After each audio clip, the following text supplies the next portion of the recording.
The first sign that something was horribly wrong was the way my phone exploded with messages. The moment I told my parents I'd lost everything, my mother's text didn't say, "Are you okay?" It said, "We need to talk. Privately."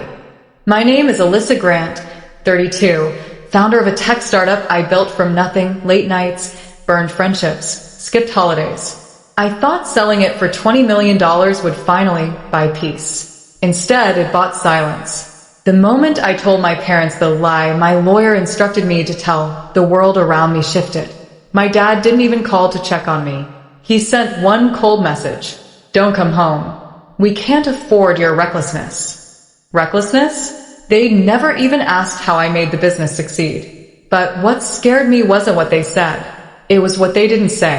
My lawyer, Simon, had warned me, "Do it tonight. Then watch who contacts you first." I didn't understand until my cousin Emma sent me a screenshot at 3 a.m. It showed a private family group chat one I wasn't supposed to be in. And at the top, my mother had written something that made my stomach drop. "This is our chance." My hands shook as I stared at the screenshot Emma secretly forwarded. My mother's message: "This is our chance." Chance for what? Beneath it, the rest of my family chimed in like vultures circling fresh prey. "Uncle Ray, if she's broke, she's useless. Pull the paperwork before she realizes." "Dad, we move fast. Don't let her know about the trust. My sister, Brooke, told you she'd crash. She never deserved any of it." A trust? Paperwork? The words hit me like cold water. I had built a $20 million company from scratch, and the people who raised me were planning what? To cut me out of something I never knew existed? My lawyer's warning echoed in my memory now. "Your parents aren't celebrating your success. They're calculating it. Do exactly what I say, and you'll see their real faces." And he was right, because at 7:14 a.m., like clockwork, my mother called. Not with comfort, not with concern, but with a rehearsed voice that suddenly sounded like a stranger. "Alyssa, sweetheart, we need you to come by the house. Today. There are things we need to handle." She didn't know I'd seen the messages. She didn't know I knew about the trust. And she sure as hell didn't know I wasn't coming alone. Because Simon told me exactly what would happen next, and it terrified me.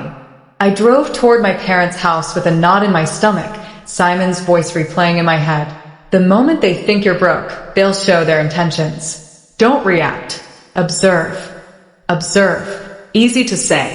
Hard to do when betrayal is buzzing through your veins like poison.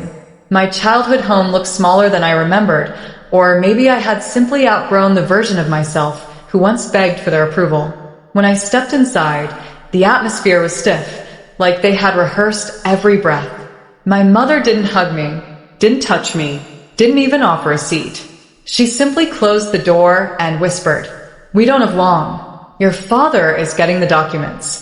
My father appeared with a thick envelope, my name printed on the front. He didn't meet my eyes. He didn't smile. "Sign these," he said. "It's better for everyone if you do. Better for everyone, except me." Brooke sat on the couch, arms crossed, smirking like she had been waiting years for this moment. "Mom said you messed up big time. You always do." The envelope felt heavy in my hands. Too heavy. Something inside was wrong. Very wrong. As I opened it, a sentence jumped out at me, and my vision blurred with shock. Revocation of beneficiary rights.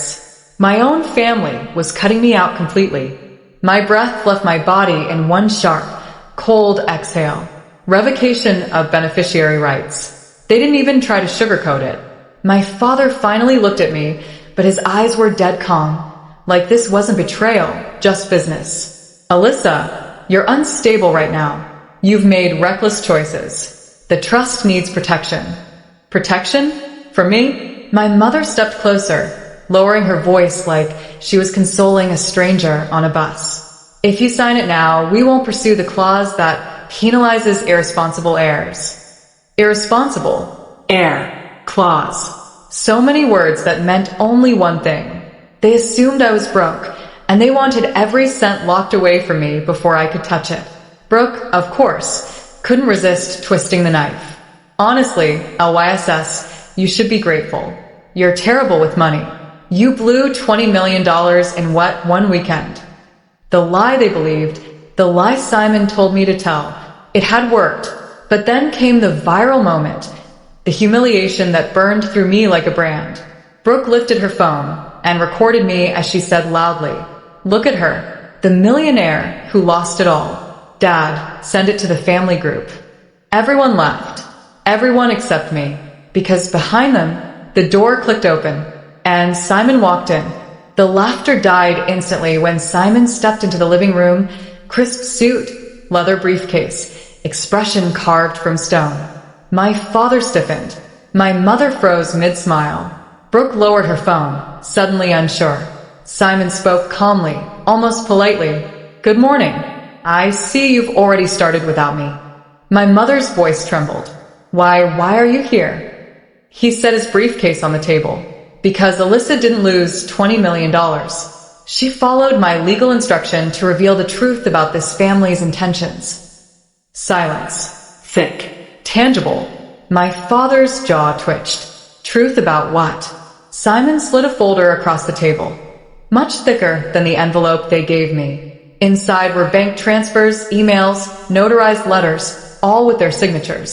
"Alyssa," Simon said, "your parents attempted to reroute the family trust into a private account under your sister's name. If you had signed those papers today, everything your grandmother built would have been permanently transferred out of your reach." My mother's face went pale. That's taken out of context." "Oh." Simon tilted his head. "The clause you mentioned? The one penalizing irresponsible heirs? I wrote that clause. And it applies to fraudulent trustees, not beneficiaries." Brooke swallowed hard, color draining from her cheeks. Pain turned to clarity. Clarity turned to resolve. My revenge would not be loud. It would be legal, precise, surgical. Simon looked at me and nodded, my cue to begin. I took a slow breath, the kind that steadies a trembling soul right before the blade drops. My parents watched me like cornered animals. Angry, frightened, calculating. They still believed they could talk their way out of this. They couldn't. I set the unsigned envelope on the coffee table. "No," I said softly. "You'll be signing something today." Brooke scoffed. "You can't force us." Simon raised a hand. "Actually, she can." From his briefcase, he pulled out a new set of documents. Clean, crisp, devastating.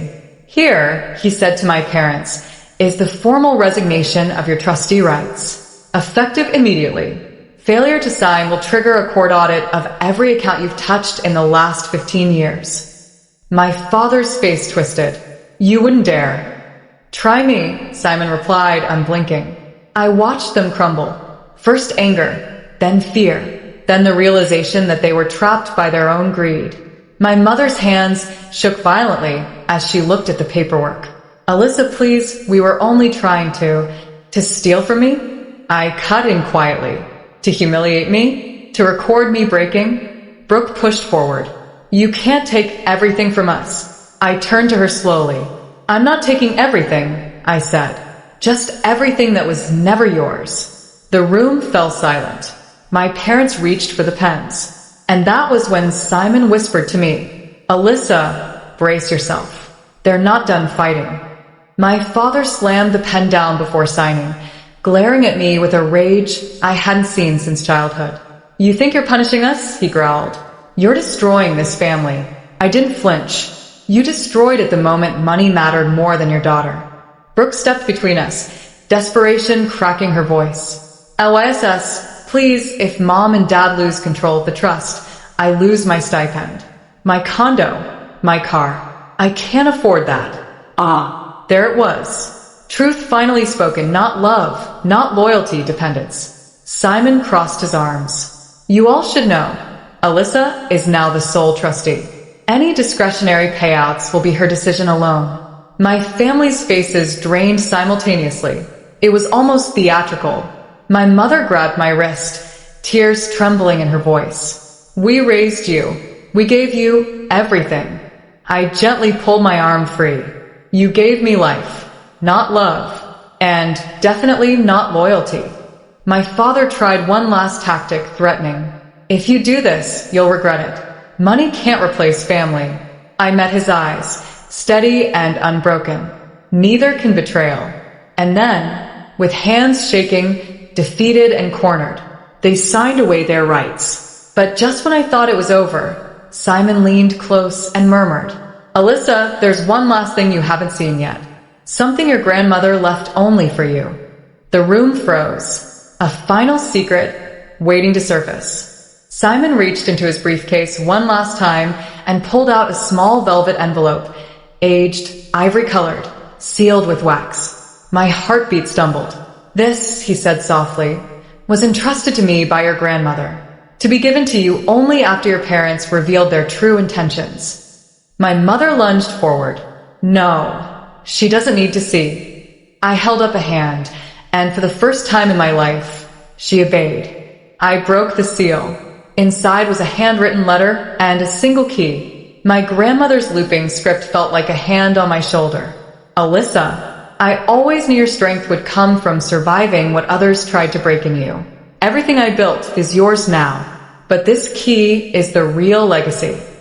Under the letter was a second document, property deeds, to a private estate in Vermont, worth more than the trust itself. My grandmother had known. She had seen this betrayal coming years before I ever could. My father's voice cracked. "Mother left that to you?" For the first time, I felt nothing toward them.